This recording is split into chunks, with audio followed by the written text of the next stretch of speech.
Affordability, pricing దీని గురించి మాట్లాడుతున్నాం కదా. ఇందులో ఇప్పుడు డెసిషన్ అనేది సర్జన్ తీసుకుంటారు. లైక్ నాకు ఇంత పెయిన్ వచ్చింది అని పేషెంట్ వెళ్తే నాకు కంపల్సరీ సర్జరీయే సజెస్ట్ చేస్తారు అనే ఒక థాట్తోనే చాలామంది వెళ్తారు. సో ఇప్పుడు అలాంటి థాట్ కానీ అలాంటి ఉన్న వాళ్ళు జనరల్లీ మీ దగ్గరికి పేషెంట్స్ అలా వస్తూ ఫస్ట్ మాకు సర్జరీ వద్దు అని వచ్చే వాళ్ళు కూడా ఉంటారా జనరల్? ఒక మిస్కన్సెప్షన్ నేను చెప్తాను. డాక్టర్ ఎప్పుడు సజెస్ట్ చేయొద్దు. సింపుల్గా చెప్పాలంటే డాక్టర్ అనేవాడి మెయిన్ గోల్ ఏంటంటే పేషెంట్ వచ్చాడు, పేషెంట్ తన సిమ్టమ్స్ చెప్పాడు, ఏం ప్రాబ్లం ఉందో చెప్పాడు, డాక్టర్ ఎగ్జామిన్ చేశాడు, ఎగ్జామిన్ చేశాక ఎక్స్రే ఎంఆర్ఐ ఏదైతే ఉందో చూశాడు, ఏం ప్రాబ్లం ఉందో పేషెంట్కి చెప్పాడు. చేస్తే ఏమవుతుంది, చెయ్యకపోతే ఏమవుతుంది, మీరు ఏ స్టేజ్లో ఉన్నారో చెప్పాలి.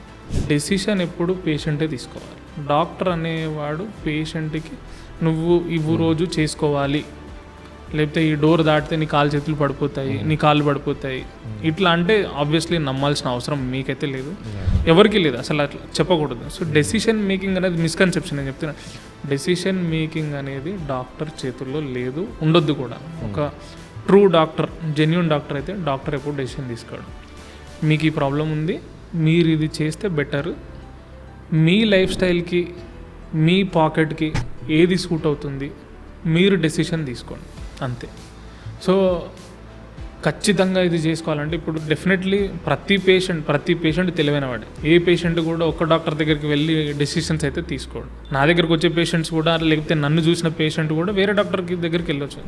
ఆ అధికారం పేషెంట్కి ఉంది. ఎంతమంది డాక్టర్లైనా కలవచ్చు, ఎన్ని ఒపీనియన్స్ అన్నది తీసుకోవచ్చు. అది ఎవరి మీద నమ్మకం ఉంటే వాళ్ళతో సర్జరీ చేయించుకుంటాం. దాంట్లో 100% మనం పేషెంట్ని సపోర్ట్ చేయాలి. సో అది పేషెంట్ యొక్క ప్రాథమిక హక్కు. ఎవరితో చేయించుకోవాలి, ఎంత చేయించుకోవాలి, ఎక్కడ చేయించుకోవాలి అనేది వాళ్ళకే వదిలేసేయాలి. అదే చెప్తున్నాను. సో డాక్టర్ డిసైడ్ చేయకుండా, కానీ పేషెంట్ లోపల రాగానే చూసేసి నీకు ఖచ్చితంగా సర్జరీ చేయకపోతే ఏదైపోతుంది, అట్లాంటి కాన్సెప్ట్ ఏమీ లేదు. ఇప్పుడు మీకు ఒక ప్రాబ్లం ఉంది, మనకి మందులు ఇచ్చాము, లేకపోతే ఫిజియోథెరపీ చేసాము, లైఫ్ స్టైల్ మోడిఫికేషన్స్ చేసాము, ఒక 6 months అయింది, తట్టుకోలేకపోతున్నారు, yes, surgery is an option, definitely good option.